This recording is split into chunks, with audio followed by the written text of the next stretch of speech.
안녕하세요. 소리의 가치입니다. 구독과 좋아요, 알림 설정 부탁드려요. 오늘의 사연 시작할게요. 첫 번째 사연입니다. 남편 따라서 한국에 온 미국 시민권자입니다.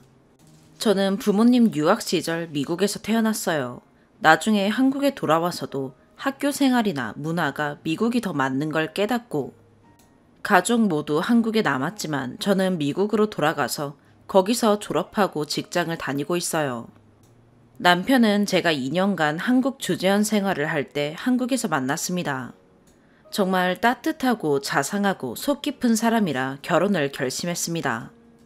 제가 주재원이 끝나고 미국으로 돌아간 후에도 오랫동안 장거리 연애를 했는데 하루도 빼놓지 않고 정해진 시간에 전화하고 모든 휴가 다 써서 제가 사는 곳으로 와서 늘 저를 챙겨주고 가고 밥 안 챙겨 먹는다고 걱정하며 본인이 요리해서 냉동시켜서 매번 특급 우편으로 보내는 사람이에요. 그냥 전자레인지에 데워 먹기라도 하라고요. 저희 엄마조차도 저보다 낫다고 하실 정도로 저한테 지극정성이었어요. 남편은 회사에서 1년 유학 보내주는 프로그램이 있었는데 저랑 함께 있기 위해 랭킹도 떨어지는 저희 지역 학교를 지원해서 1년 다닌 적이 있거든요. 좋은 학교긴 한데 원래 점수와 스펙으로는 그 분야 탑스쿨 갈 수 있었고 회사에서도 왜 거길 지원 안 하냐고 할 정도예요. 그때 거의 같이 살다시피 했는데 그때 결혼을 결심했어요. 같이 사니까 더 좋고 매일매일 저를 배려해 주더라고요. 근데 결혼을 하자면 둘 중 하나는 사는 곳을 포기하고 가야 하는 상황에서 고민하던 중에 코로나가 터졌고 얼굴을 자주 못 보니 너무 힘들더라고요. 저는 미국에서 남들 들으면 다들 가고 싶어하는 꿈의 직장에서 좋은 연봉 받고 있고 직장 사람들 너무 좋아서 매일매일 행복했는데 그래도 그 사람이랑 같이 곁에 있으며 사는 삶이 더 중요하다고 생각했어요. 게다가 제 나이도 이제 30대 중반이 되어가서 결단이 필요하다고 생각했거든요. 현실적으로 남편이 미국에서 좋은 직장을 구하는 것보다 제가 한국에서 좋은 직장을 구하는 게 더 가능성이 높다고 생각했고요. 그래서 한국에 직장을 구해 들어왔습니다. 한국에 왔지만 처음부터 남편에게 말했어요. 이건 임시적인 거라고. 나는 한국 직장 생활이나 문화가 힘들어서 미국에 다시 돌아가고 싶다고. 코로나만 잠잠해지고 배우자 영주권이 나오면 다시 미국으로 돌아가자고. 결혼식도 작게 가족들만 모여서 올리고 남편 미국 영주권도 신청했어요. 남편도 영어가 불편하진 않은데 아무래도 양가 가족들도 모두 한국에 있으니 한국에서 자리 잡는 게 낫지 않겠냐 했는데 제가 성격이나 직장이 미국에 더 잘 맞고 미국에서 사는 게 행복하다고 하니 어쩔 수 없이 알겠다고 하더라고요. 남편이 웬만하면 저한테 맞춰주는 성격이에요. 저도 혹시 남편이 미국에 직장을 못 구하더라도 제 연봉으로 먹여 살릴 자신이 있었고 남편한테 걱정 말라고 취업 안 되면 전업주부하라고 하니까 신나 있었습니다. 남편이 향수병에 힘들어하면 한국에 자주 보내줄 생각도 있었어요. 무엇보다 남편 유학 시절 미국에서 지낼 때 남편도 정말 행복해했거든요. 아름다운 자연과 여유로운 사람들, 그리고 복잡하지 않은 인간관계. 한국에선 결혼해도 주말에 친척 결혼식이니 친구 이벤트니 우리만 생각하고 살기가 힘들더라고요. 비교하거나 남의 이야기 들을 것도 많고. 아무튼 이런 것들에서 자유로워진 느낌이라고 남편이 이야기한 적이 있어요. 그렇게 둘이 합의가 돼서 한국에서의 임시 생활도 잘 흘러가나 싶었는데 문제가 생겼어요. 시아버지께서 원래도 지병이 있으셨는데 크게 걱정할 건 아니었거든요. 그 연세에는 누구나 지병이 있으니까요. 근데 갑자기 악화가 돼서 중환자실로 가셨어요. 가족들이 마음의 준비를 해야 한다 하더라고요. 솔직히 뵌 지 몇 개월 안 됐지만 너무 좋으신 분이라 저는 보내드릴 준비가 안 돼서 감정이 힘든데 아들인 남편은 오죽하겠나 싶고 워낙 덤덤해서 티 안 내는 타입인데 그게 더 마음이 아파요. 심지어 시어머니도 남편이랑 성격이 비슷해서 엄청 말수가 없고 무뚝뚝하신데 슬픈 거 힘든 거 표현도 못하셔서 더 마음이 찢어져요.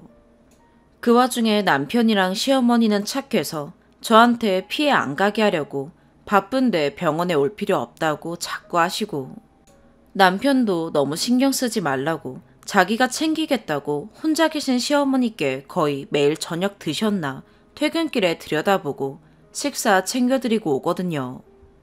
저한테는 말도 안 해서 몰랐어요. 남한테 피해 끼치는 걸 극도로 싫어하는 타입이라 저도 남인가 봐요. 하여튼 이런 상황인데 저는 저대로 한국 생활이랑 한국 회사에서 적응이 힘들어 정말 미칠 것 같은데, 조금만 참자 1, 2년이면 남편 비자가 나오니까 곧 미국에 돌아갈 수 있어 하고 버티고 있던 차인데, 시댁 상황이 이러니까 제가 참고 참던 것들이 다 무너지는 것 같은 기분이에요. 시아버지가 돌아가실 판에 진짜 이기적인 생각인데, 안 돌아가셨으면 좋겠는 이유의 한 5% 정도는 남편이랑 미국 돌아가는 계획에 차질이 생길까봐 그런 것도 있어요. 시어머니는 말씀은 안 하시는데 그냥 요새 엄청 마르셨고 식사도 잘 안 챙겨 드시고, 두 분이 같이 하시던 가게를 계속 나가면서 버티고는 계신데, 배우자가 중환자실에 누워 오늘 내일 하니까 제가 봐도 정말 상태가 말이 아니세요. 게다가 너무 착하셔서 저한테 바라는 거 하나 없애시고, 제가 남편에게 주말에 어머님이라도 찾아뵈자, 혼자 쓸쓸하시겠다, 병원이라도 가자 그러면 너도 직장 다니느라 주중에 스트레스 받는데 우리 어머니 뵈러 가면 너는 언제 스트레스 푸냐, 나 혼자 다녀올게, 너는 좋아하는 카페에 가서 맛있는 거라도 먹고 있어 하면서 늘 배려해줘요. 그래도 제가 우겨서 따라갈 때도 있어요. 지난 주말에는 남편이 조심스레 물어보더라고요. 만약 아버지가 돌아가신다면 그래도 내년에 우리 미국 가는 거냐고요. 그래서 제가 어머님께 시간 더 드려야겠지만 그래도 미국 가야지, 난 한국에서 못 살아 하고 대답하니 남편이 알겠다고 했어요. 근데 왜 이리 제 마음이 힘들까요? 진짜 나쁜 년 된 것 같고 남편한테 혹시 어머님도 모시고 미국 가면 안 돼? 물으니 어머님이 말도 안 통하고 친구도 없는 그곳에 가서 혼자 뭐 하시냐고 친정에는 아직 티도 못 내고 있어요. 사실 이 결혼 친정에서 처음부터 달가워하지 않으셨고, 특히 엄마가 그 친구는 외아들인데 과연 너 따라서 순조롭게 미국에 이민 갈 수 있겠니? 하고 걱정하셨거든요. 제 부모님은 제 성격이 한국 사회에 잘 맞지 않고 스트레스 받는 걸 아셔서 제가 미국에 돌아가서 행복하게 제 꿈을 마음껏 펼치고 살길 바라는 마음에 더 그러셨어요. 이 남자는 착하고 마음이 따뜻하고 저한테도 잘해서 선택했는데, 그만큼 자기 낳아주신 부모님한테도 자기 도리하고 잘하는 사람이니까 제가 사람을 잘못 보진 않았다 싶으면서도 멀쩡히 한국에 잘 사는 사람을 제가 사는 곳에 데려가는 게 처음부터 너무 비현실적인 욕심이었나, 이 결혼이 처음부터 잘못 끼워진 단추였나 후회가 돼요. 저는 이대로 한국에 남는 게 나을까요? 외아들의 배우자를 잃은 어머님을 저렇게 놔두고 미국으로 가는 게 과연 잘하는 일일까요? 두 번째 사연입니다. 시부모가 2주 안에 2억 3천 안 줬다고 파혼하자입니다. 일단 남자친구랑 제 소개를 간단하게 하자면 저희는 33살 동갑 커플이고 연애한 지는 1년 반 정도 되었습니다. 남자친구는 5급 공무원이고 저는 어렸을 때 유학 다녀와서 외국계 회사에 근무하고 있어요. 소개팅으로 만나게 되었고 남자친구는 처음에 절 보자마자 첫눈에 반했다고 하였고 전 별로 마음에 들지 않았습니다. 일단 남자친구가 키가 좀 작습니다. 말은 안 해주는데 한 170 될까 말까 모르겠어요. 저는 167입니다. 외모적인 건 둘째치고 너무 선하고 좋은 분인데 술 먹으면 헛소리를 하고 기억도 못하고, 술은 잘 못 먹으면서 술량을 조절 못하고 조금 술버릇이 안 좋아요. 소개팅 첫날도 긴장감을 낮춰보려 술을 먹었다가 너무 많이 먹어서 남자친구가 술버릇이 있는 걸 보고 실망을 해서 더 이상 안 보려고 했어요. 하지만 끈질기게 꽃다발을 들고 찾아오고 계속 고백을 해서 결국에는 사귀게 되었습니다. 제가 나이가 어리지 않다 보니 저희 부모님께서는 직업도 안정적이고 사람도 너무 괜찮으니 결혼을 전제로 교제하라고 결혼 전부터 사위로 대하셨어요. 문제는 본격적으로 결혼 준비를 하면서 생겼습니다. 원래는 남친네 집이 유복했었는데 아버님 사업이 힘들어지면서 지금 집 한 채 말고는 재산이 없는 것 같아요. 어머님도 일 다니고 계시고 아버님은 채무 때문에 3년 복역하시는 바람에 얼마 전에 출소하셔서 상견례를 이번 7월 말이 돼서야 진행하게 되었습니다. 저희 집에서는 왜 남친네 부모님을 안 보여주시냐 계속 하셨는데 복역 중이시란 말씀은 차마 못 드리겠어서 해외에서 사업을 하셨는데 사업이 힘들어지는 바람에 사업체를 정리하시느라 귀국을 아직 못 하시고 계신다고 계속 미뤘습니다. 사업하신 건 사실입니다. 필리핀에서 하셨거든요. 상견례 때는 분위기가 너무 좋았고 서로 너무 좋은 분들을 만나서 복이 많은 것 같다고 아주 완벽한 결혼이 진행되는 것 같았습니다. 문제는 남자친구가 세종에 분양받은 아파트가 있는데 저희가 그 집을 신혼집으로 쓸 예정이라 다른 부부가 전세로 들어와 살고 있는데 9월 1일이 계약 만료라 그때까지 전세금을 줘야 하는데 그게 잔금이 2억 3천 정도였습니다. 상견례가 끝나고 8월 둘째 주쯤에 남친네 부모님께서 다시 저희 부모님과 식사를 요청하셨고 저희 부모님은 최고급 한우로 대접해드렸어요. 근데 말씀은 안 하시는데 눈치가 전세금을 도와달라고 하시는 눈치였습니다. 저희 집도 원래 엄청 유복했는데 사업이 힘들어지면서 엄청 힘들다가 요새 다시 아버지가 잘 되시고 계신 상황이라 현금이 많이 없어요. 더군다나 요새 코로나 때문에 전에 비해서 매출이 많이 줄어든 상황입니다. 이때가 8월 둘째 주인데 저희는 일단 8월 30일까지 시간이 없으니 남친이 주택담보대출로 2억 3천을 받아서 먼저 전세금을 내면 저희 아버지가 일단 5천을 남친에게 주고 나중에 자금이 생기면 2억 3천을 다 갚아주시겠다 하셨어요. 혼수는 물론 다 해갈 거고 남친이 차가 없다 보니 차도 해주시겠다 하셨고 매달 생활비 100만 원씩도 주시겠다 하셨어요. 남친 집에서도 오케이 하셨습니다. 그런데 지금 코로나 거리두기가 격상되고 힘든 시기인데 저희 집은 또 요식업이에요. 8월 말까지 5천을 만들 수 없었습니다. 근데 이미 남친이 전세금은 다 만들어 놓은 상태라 일찍 주나 늦게 주나 의미가 없을 것 같아서 9월 말까지 주겠다 했습니다. 아직 저희는 결혼 날짜도 잡지 않았고 예식장도 예약하지 않았어요. 그냥 내년 3월 정도가 좋겠다 이 정도 얘기만 나온 상태입니다. 9월 1일이 되고 남자친구가 혼자 살던 오피스텔에서 그 아파트로 이사를 갔어요. 저희 어머님은 집에 아무것도 없으니 빨리 주말에 가서 집 보고 먼저 필요한 세탁기나 침대나 냉장고라도 먼저 해주자고 그러셨고 남친에게 주말에 엄마랑 집을 보러 가겠다 하니까 그제서야 저한테 시부모님께서 상견례를 없던 일로 하자고 하셨답니다. 전혀 이유를 이해할 수 없었고 아직도 이해할 수가 없습니다. 이유는 이렇습니다. 저희 아버지가 돈을 빌려주기 싫어 보이셨고 결혼을 내년 3월에 시키자고 하시는 게 결혼을 시키기 싫어 보이셨답니다. 너무 늦는 거 아니냐고. 지금이 9월이고 예식장 투어, 웨딩 촬영, 드레스 투어, 예복, 청첩장 등등 해도 최소 내년 초는 돼야 될 거고 3월이 딱 적당할 거라 생각되는데 3월이 결혼시키기 싫을 정도로 늦은 시기입니까? 그리고 늦다고 생각되시면 식사할 때 자리에서 3월은 너무 늦다 하시면 조율해서 당기면 될 것을 그때는 두 분 다 끄덕끄덕 하시고 아무 말씀도 안 하셨습니다. 이 얘기를 저희 어머님한테 하니 돈이 없는 게 죄라고 저한테 너무 미안하다고 하셨습니다. 아니, 저희 부모님이 뭘 잘못했습니까? 맡긴 돈을 안 줬습니까? 그렇다고 한 푼도 안 준다 했습니까? 그리고 저희 아버지가 지금 사업이 힘든 시기라 여유금이 없으신 거지.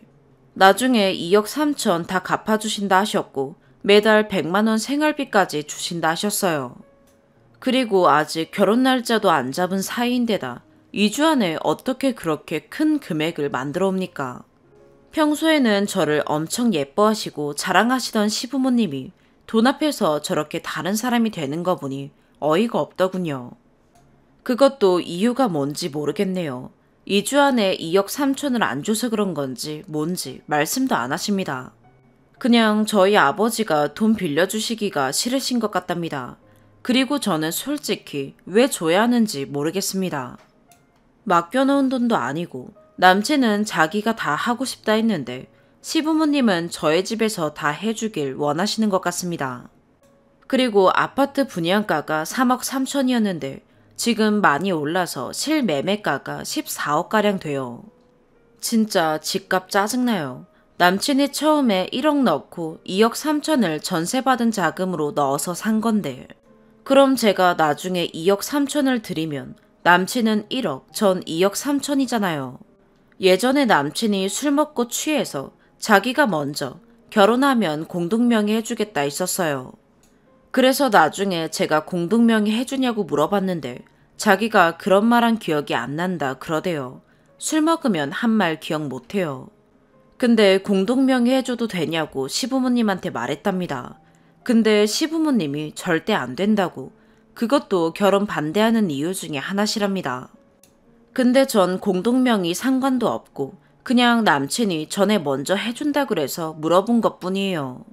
그리고 결혼은 장난도 아니고 인생이 걸린 중요한 건데 저희랑 상의도 말씀도 없이 남친 통해서 상견례는 없던 걸로 하자는 시부모님을 보니 소통도 문제가 있으신 것 같고 나중에 결혼해도 잘 살까 싶습니다. 그리고 저를 너무 돈으로 보신 것 같네요.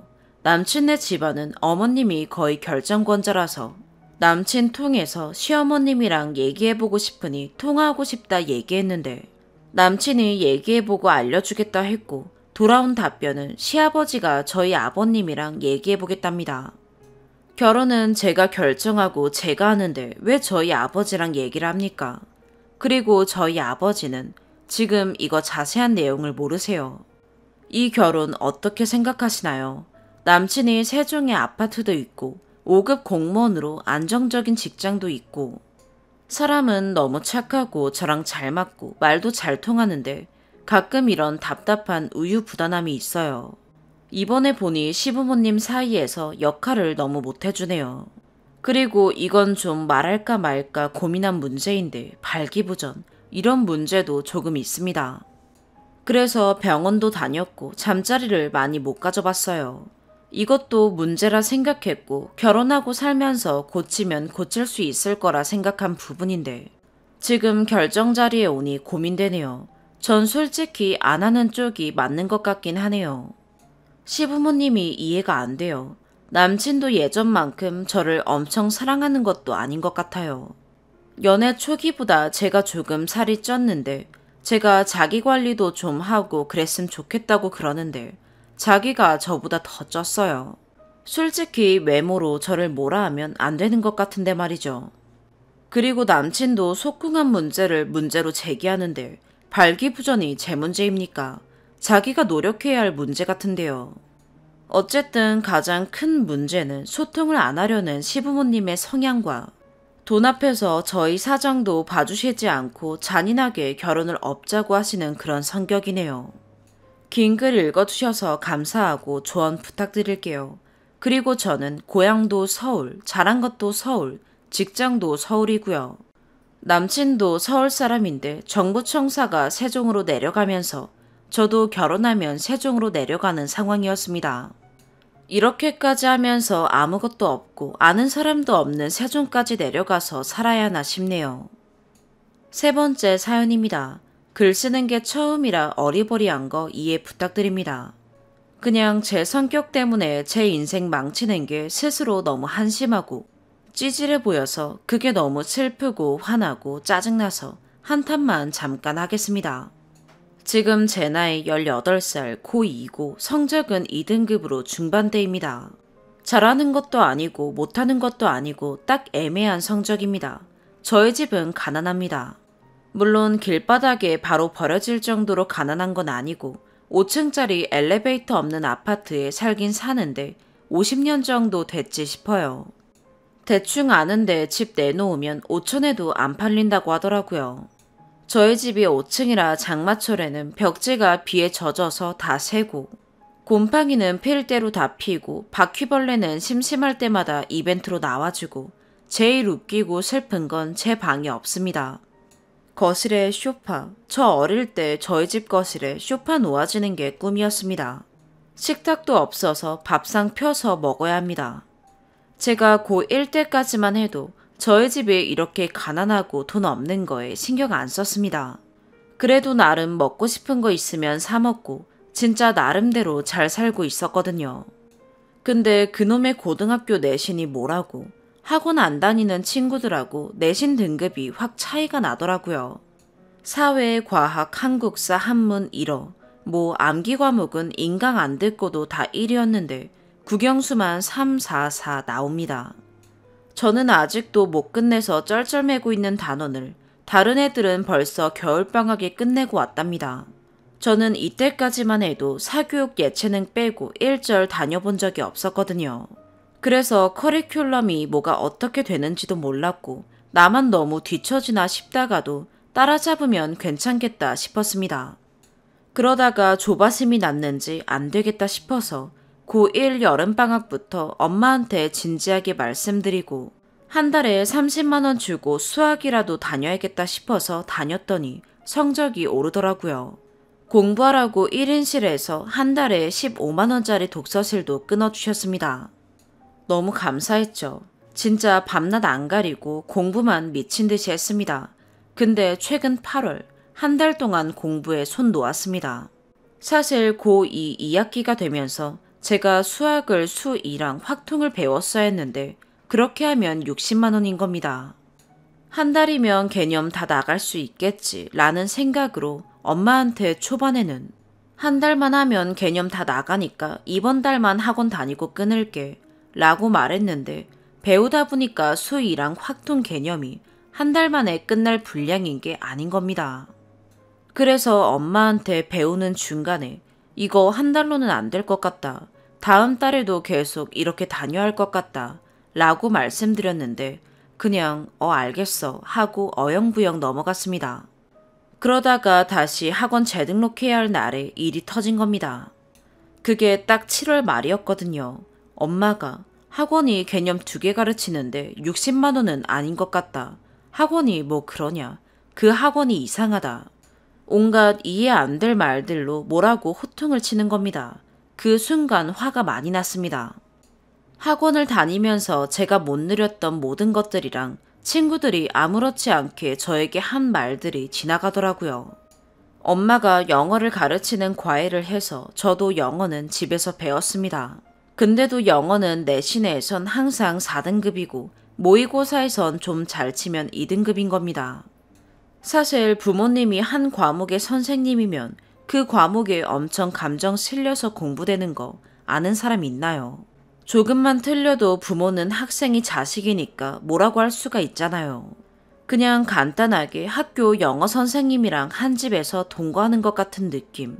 집이 아니고 교실인 느낌입니다. 저 그래서 지금도 영어 진짜 싫어하고 공포증도 있습니다. 영어책만 보면 토 쏠리는 것 같습니다. 그것 때문에 제가 친구들한테 항상 영어학원 다니고 싶다 였는데 친구 한 명이 저한테 그럼 다녀 라고 하네요. 처음엔 저 말 들었을 때 그게 그 친구한텐 쉬워서 부러웠고 두 번째론 우리 집이 가난해서 그런 거 하나도 쉽게 못 다니는 게 너무 서럽고 눈물이 나오더군요. 그럼 다녀 라는 말이 아직도 가슴속에 박혀서 떠나질 않습니다. 그 친구는 그게 너무 쉬운데 저는 저의 집이 가난해서 그게 쉽지 않다는 게 너무 화가 납니다. 그리고 그걸 자꾸 다른 애들이랑 비교하는 제 자신이 너무 밉고 한심해서 살기 싫었습니다. 저희 집 가난한 게 저희 잘못이 아닌데 남의 집이랑 비교하게 되고 부모님 원망하게 되었습니다. 또 학원 다니면서 제가 할 수 있는 게 많이 줄었습니다. 여름옷 못 산 지 지금 3년쯤 됐나. 근데 엄마는 개 모임은 꼬박꼬박 갑니다.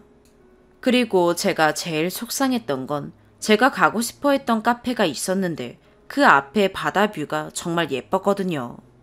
그래서 가고 싶다 한번 말했었는데 앞에 바다만 보고 카페는 못 들어갔었습니다. 메뉴들이 너무 비싸다고 못 사준다고 해서 우리 집 사정 아니까 당연한 듯 저도 못 사 먹을 거 알고 수긍하고 집으로 갔죠. 그러고 다음 달에 엄마가 개모임 갔을 때 그 카페로 갔더라고요. 그냥 왠지 모르게 서운했습니다. 그리고 엄마도 미안했는지 아니면 제 눈치 본 건지 어디 갔다 오면 꼭 여기 분위기 좋았다, 커피 맛있더라 말하는데 그날은 아무 말도 안 하더라고요. 그럴 거면 카페에서 컵 홀더를 들고 오지 말던가, 그럴 거면 프로필 사진 그 카페비로 해놓질 말던가 하면서 엄청 속으로 속상해했습니다. 또 하나 더 있는데 제가 여름옷을 3년째 못 샀다고 했잖아요. 사실상 겨울옷도 그만큼 못 샀는데 엄마가 좋아하는 브랜드를 이번 연도 초에 저 브랜드에 엄마 옷 사러 갔다가 쇼패딩 세일을 왕창 하길래 10만원짜리 사주셨습니다. 사실 저 패딩이 제일 최근에 제 옷 산 날인데 엄마는 아니더라고요. 과장해서 말하면 집에 갔다 오면 브랜드 옷이 하나씩은 꼭 늘어나 있었습니다. 그러다가 제가 엄마한테 2주에 한 번씩 정도로 엄마, 나 옷이 없어. 나 중2 때 입던 옷들이야. 라고 말해줘도 아무 말이 없으셨습니다. 그러다가 제가 엄마랑 시내 나가면서 옷이 없다고 한번 넌지시 말했는데 제 말은 들은 척도 안 하다가 시내에서 필요한 물건 쇼핑 끝날 쯤에 집에 돌아가는 길에 브랜드 단골 매장에 또 들렸거든요. 전 자연스럽게 의자에 앉아서 기다리고 있었는데 직원분이랑 얘기하더니 저한테 옷 2개를 들고 와서는 둘 중에 뭐가 더 낫냐고 물어보는 겁니다. 사실 엄마는 그 브랜드 바지가 집에 10장 넘게 있는데 왜 사냐고 물으면 그 디자인은 없대, 그 색상 바지는 없대, 그래서 그냥 둘 다 사 이러고 화나서 그냥 매장 뛰쳐나갔었습니다. 엄마는 아직까지도 그때 제가 왜 화났는지 모를걸요. 사실 그거 다 엄마가 번 돈이고 아빠가 준 생활비에서 엄마가 아껴서 모은 돈으로 자기 옷 사는데 제가 왜 화를 내겠어요. 생각해보면 전 그냥 자식이고 의식주만 충족되면 되는 애물단지네 말이죠. 그렇게 생각하니까 다시 화가 가라앉아서 집으로 갔습니다. 결론은 엄마는 옷 사왔고요. 이것 말고도 많은데 그냥 생각나는 것만 적어봤습니다. 그 전에 엄마가 했던 행동들이 머릿속에 스쳐 지나가면서 화가 솟아오르는 겁니다. 처음부터 언성 높이면서 싸우려고 대들었습니다. 이건 제가 먼저 화내고 대든 거 맞아서 아직까지도 죄송합니다. 근데도 너무 화가 나는 겁니다. 내가 학원 다니는 중반에 계속 말했지 않느냐. 내가 배워보니까 분량 한 달 만에 무조건 못 끝내는 거라고, 다시 다녀야 할 것 같다고. 근데 이제 와서 그런 말 하면 나는 뭐가 되냐. 그래서 나보고 끊으라는 소리 아니냐. 학원 끊어서 니 혼자 공부해라는 소리를 왜 그렇게 돌려서 말하냐. 고등학교 공부가 장난인 줄 아느냐. 라면서 얘기했더니 엄마가 하는 말이 내가 언제 너보고 학원 끊으라고 말했냐. 그냥 엄마가 돈이 없으니까 하는 말이지. 너보고 학원비 책임지라 했냐 뭐랬냐. 그냥 이렇게 말하면 앞으로 헤쳐나갈 방도를 생각해보자는 거지. 왜 그렇게 꼬아서 생각하냐 등등. 저는 솔직히 그 상황에서 그 말이 그 말 같았습니다. 그리고 엄마가 하고 싶었던 말의 결론은 저번에 지나가면서 광고 본 수학학원 이벤트로 한 달에 25만 원인데 있던데 거기로 옮기라는 거였습니다. 고2가 2학기까지 와서 애매한 교과서 진도에 갑자기 끊어버리고 저랑 잘 맞을지도 모르는 학원으로 옮기라는 게 너무 무책임하게 들렸거든요. 사실 이날 엄마랑 싸우기 전부터 엄마가 계속 흘리는 말로 그 학원 괜찮던데 옮겨볼래? 라는 말을 자주 했거든요. 당연히 저는 그때도 안 된다고 단호하게 말했죠. 솔직히 지금 그때 생각하면서 글 쓰니까 너무 화나고 억울하고 짜증나서 눈물이 멈추질 않습니다. 엄마랑 말싸움할 때 아빠도 옆에 있었는데 아빠는 당연히 엄마 편이었습니다. 제가 말을 하다 보니까 말은 못되게 안 했지만 언성도 높아지다 보니까 저도 제 스스로한테 화가 나서 눈물이 나더라고요. 엉엉대는 말투로 엄마한테 그게 무슨 말도 안 되는 소리냐니까 아빠가 듣기 싫었는지 제 얼굴을 때리는 신용으로 입 닥치라고 하더라고요. 네 거기서 더 울기만 해봐라. 그만 쳐울라고.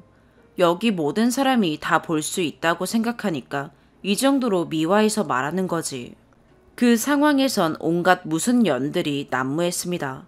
하필이면 그날 또 친구랑 저녁에 뭐 갖다 주러 만나기로 해서 그러고 곧장 물건 챙겨서 나갔죠. 아빠가 10시까지 집에 쳐들어오라 하더라고요. 그냥 응 하고 나갔고 그러고 나서 집에 이틀 동안 안 들어갔습니다. 그 끔찍한 집에 들어가서 숨 같지도 않은 숨 쉬면서 살아야 할 제가 너무 안타깝고 불쌍해서 오기로라도 안 들어갔습니다. 독서실 24시간도 아니라서 시간 되면 불 다 꺼지는데 거기에 짱 박혀서 이틀을 내리잤습니다. 사실 그 이틀 동안 학원도 가야 하는데 안 가고 뭐 먹지도 않고 그냥 잤습니다.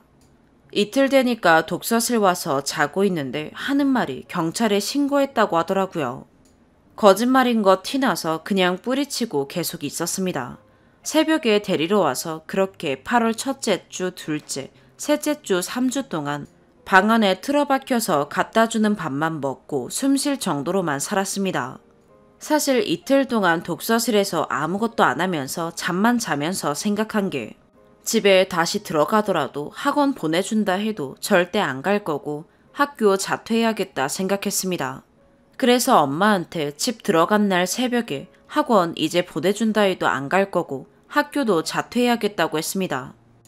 홧김에 한 거 아니고 온 마음 다 굳게 먹고 한 말이었거든요. 엄마가 제가 홧김에 한 말이 아닌 걸 알았는지 자퇴는 왜 할 거냐고 그러더라고요. 그러고 나서 옹크라는 기간 주말에 또 한 번 화냈습니다. 내가 지금 3주 동안 공부 못한 거 누구한테 보상받냐고. 고등학교 공부가 하루만 쉬어도 등급이 훅훅 떨어지는데 3주를 공부 안 했는데 앞으로 공부해봤자. 그리고 내가 1년 6개월 동안 겨우 쌓아놓은 내 공부 역량이랑 책상 앞에 앉아있을 끈기 3주 노니까 다 사라졌다고. 이래서 공부해도 성과 안 나온다고. 엄마가 그날 아무 말 안 하고 잘 다녀왔어만 했어도 내 앞으로의 성적이 달라지고 앞으로의 대학 네임이 달라졌을 거라고. 엄마가 그 60만 원 쩔쩔맬 때 나도 미안해서 열심히 공부도 했고 다른 친구들 학원 등록하고 횟수까지 다 물어봤는데 기본이 70이더라. 심지어 다른 애는 다인원으로 공부하면 진도 못 따라가서 과외한대. 누구는 한 과목 배우는데 대충 100쓴대. 내가 그 친구들 이야기 들을 때 상대적 박탈감 엄청 심해도 엄마한테 뭐라고 안 그랬어. 내가 들은 친구들 학원 비용 말해도 엄마는 내 말 들었을까? 그냥 내가 60만 원짜리 거기 계속 다니고 싶어서 거짓말 치는 거라고 생각했겠지.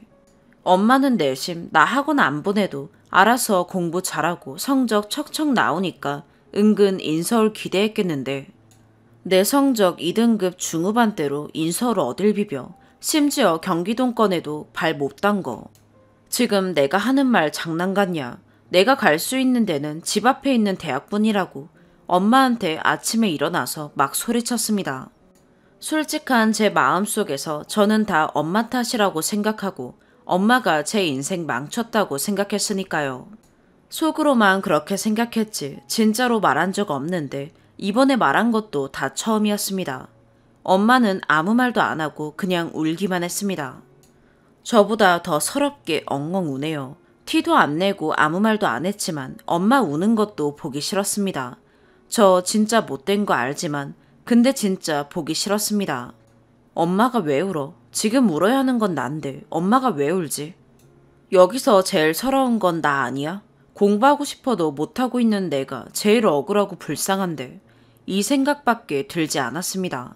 엄마가 하는 말이 뭔지 아나요? 다 자기 잘못이래요.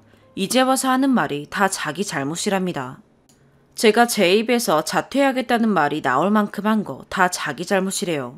근데 전 진짜 궁금한 게 자퇴한다고 한 게 그렇게 서러울 일인가요? 전 앞으로의 계획도 있고 검정고시도 칠 거고 수능도 칠 건데 공부 안 하겠다고 한 것도 아니고 친구들이랑 관계도 원만해서 잣되해도 연락 간간히 주고받을 텐데 말이죠. 사실 제가 친구들과 연락 자주 하는 성격도 아니고 자주 만나는 성격도 아니라서 인간관계는 딱히 신경 안 쓰셨을걸요. 제가 비꼬아서 하는 말이 아니라 진짜 궁금해서 물어보는 겁니다. 자퇴하는 게 도대체 어디가 하자처럼 보이길래 엄마가 그렇게 소스라치게 놀라고 미친 듯이 반대하고 싫어하시는지 아직도 잘 모르겠습니다. 그리고 제가 속마음 모든 걸 쏟아낸 전날은 정말 갈 때까지 감정이 받쳤었습니다. 지금도 울면서 글 쓰고 있긴 한데 너무 살기 싫습니다. 엄마가 울 정도로 제가 쓰레기 같은 말한 것도 제 스스로가 등신 같고 한심합니다. 근데 학원도 제가 다니고 싶은 만큼 못 다니는 우리 집 가난한 것도 너무 싫고 그냥 다 싫어서 아까 극단적인 생각도 해봤는데 안 되더라고요. 그렇게 한 달 동안 공부를 못하니까 보상 심리가 자꾸 나오더군요. 제가 돌려받지 못할 한 달 동안 다른 애들은 이미 치고 나갔을 모든 공부 진도들을 나는 시험 3주도 안 남았는데 모든 전 과목을 준비해야 하고 학종에서 많이 보는 2학년 2학기 내신을 이렇게 말아먹을 생각하니까 살아갈 용기도 안 나고 목매보니까 그럴 용기도 안 나서 여기다가 이렇게 말해봅니다. 제가 한 행동 때문에 악플이 많이 달릴 것 같은데 잘 모르겠습니다. 사실 공부하는 거랑 안 하는 것도 제 의지인데 자꾸 저희 집 가난한 거 걸고 넘어지고 그래서 학원 못 간 것 때문에 공부 못했다고 하는 걸로 변명하고 그러는 저도 한심스럽고 그냥 모든 상황이 다 이상합니다. 지금도 손에 공부가 안 잡힙니다. 성과가 제 생각만큼 안 나올 걸 미리 아니까 그 과정도 포기하게 되네요. 이것도 멍청한 짓 같은데 제 성질이 얼마나 더러운지 안 따라줍니다. 근데 성질 무시하고 공부하면 진짜 정신병원 갈 것 같이 미칠 것 같아서 아예 멈췄습니다. 사실 공황장애 있어서 엄마한테 3년 동안 숨기고 작년에 용기 내서 말해서 엄마가 같이 정신과 가자고 했는데 그 다음날 데려간 곳이 정신과가 아니라 신경과였습니다. 제가 생각하는 고민의 깊이와 하는 말의 무게를 얼마나 무시하고 가볍게 여겼으면 그렇게 행동할까. 그날 엄마한테 많이 실망했었습니다. 신경과 선생님도 하는 말이 이건 정신과를 가야 하는 문제인데 왜 아예 다른 과인 여길 왔냐면서 다시 돌려보내셨습니다. 그래도 왔으니까 눈에 빛 쏘고 그런 검진은 해주셨습니다. 아마도 정신과 가면 기록이 남는다는 것 때문에 제가 사회에 나갔을 때 직업을 갖는데 어려움이 있을까봐 그렇게 행동하신 것 같습니다. 예전에도 저한테 그렇게 말씀하셨었거든요. 이건 그냥 생각나서 말해봤습니다. 저는 그냥 이 집안이 너무 싫은데 한편으론 너무 좋아합니다. 왜 그런지 모르겠습니다. 제 자신이 너무 한심하고 슬프고 억울해서 사실 살고 싶습니다. 필력도 없어서 횡설수설 적었는데 여기까지 읽어주셔서 감사합니다. 추가, 수정해서 추가적으로 글 올립니다. 새벽에 이 글 써놓고 며칠 동안 헤매다가 정신 차리고 공부한다고 못 들어왔었는데 이제야 봤습니다.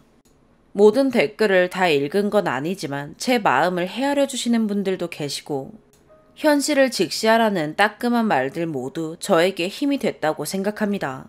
일단 다들 EBS 보라고 하는데 저는 사설 강의 한 번도 들어본 적 없고 저도 EBS만 고집하면서 살았습니다.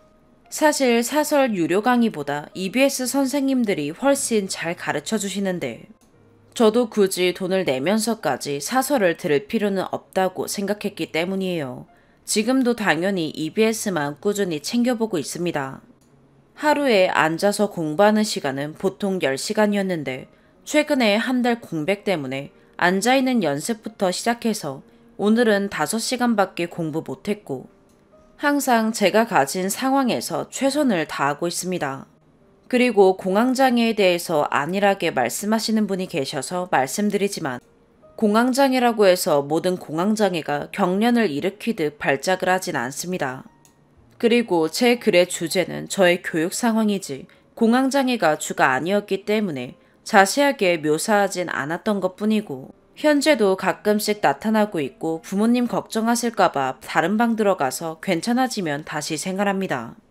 최근 들어서 심해지고 있는데 이 사안에 대해서는 부모님과 다시 한번 이야기해 볼 예정입니다. 정신과가 진료 기록이 남아 취직하려는 회사가 볼 수 있다는 내용에 대해서 정확한 사실을 알고 계신 분들은 댓글로 알려주세요. 그리고 사실 핑계 맞다고 생각합니다. 이건 그냥 생각난 건데 최근 엄마랑 얘기하다가 알게 됐는데 개모임 비용 내는데 한 달에 6만 원씩 2개 넣는다고 해요. 저도 물론 엄마도 엄마의 삶이 있기 때문에 너무 손 벌리지 말자고 생각했고 사실 이번 연도 초에 제가 성적을 위해서 학원을 더 다니고 싶기 때문에 알바를 하게 해달라고 했으나 고2가 무슨 알바냐면서 공부할 시간도 모자르다고 온갖 쌍욕 듣고 아무것도 얻지 못했습니다. 용돈도 한 달에 8만 원이라고 정해지긴 했지만 제대로 못 받아서 용돈을 쓰지도 못할 뿐더러 모으지도 못했습니다. 댓글에서 많이들 제가 충동적이고 감정적이고 자기연민이 심하다고들 하시는데 맞습니다. 저 자기연민 엄청 심하고 제 스스로를 항상 불쌍하게 여깁니다. 근데 엄마 아빠 앞에서 티낸 적 없고 말없이 생각만 하고 살아요. 그거 다 티내고 살면 그게 어린애지 곧 성인인 사람입니까? 그래서 이 글 쓴 새벽은 어디에도 내 슬픔을 말하지 않으면 미칠 것 같아서 쏟아낸 거예요. 그리고 제 꿈은 변호사입니다. 그래서 대학에 이 악물고 못 가면 살지 못한다는 듯이 생각하고 살고 있고 2등급 후반이라는 내신에 만족을 못했습니다. 꿈이 저렇게 높은데 만족을 해서도 안 되고 포기해서도 안 되니까요. 법대를 목표로 살고 있어서 아무리 포기하고 싶어도 울면서 책상 앞에 앉아 있습니다. 댓글들처럼 부모 탓하는 빡대가리 안 되려고 앞으로도 공부 계속하면서 살 겁니다. 제 욕하시는 분들 진심으로 감사합니다. 저는 잘한다 그러면 제 머리 믿고 더 안 하는 성격이라 댓글들이 공부의 원동력이 됐고 위로해 주시는 분들은 덕분에 스스로 상처낸 마음 다시 보듬어 주셔서 감사합니다. 댓글들의 따끔한 일침들처럼 주제 파악하고 열심히 살 겁니다. 어차피 신세한탄 해봤자 달라지는 건 없는 걸 아니까요. 가난한 게 죄라는 마음은 생을 마감할 때까지 부여잡고 현실에 안주하지 않고 살 겁니다. 저는 여기서 벗어날 거고 성공할 겁니다. 누구들 말씀처럼 가난에 길들여지지 않게 살겠습니다. 다시 한번 긴 글 읽어주셔서 감사합니다. 오늘의 사연 여기까지입니다. 구독과 좋아요, 알림 설정 부탁드려요. 시청해주셔서 감사합니다.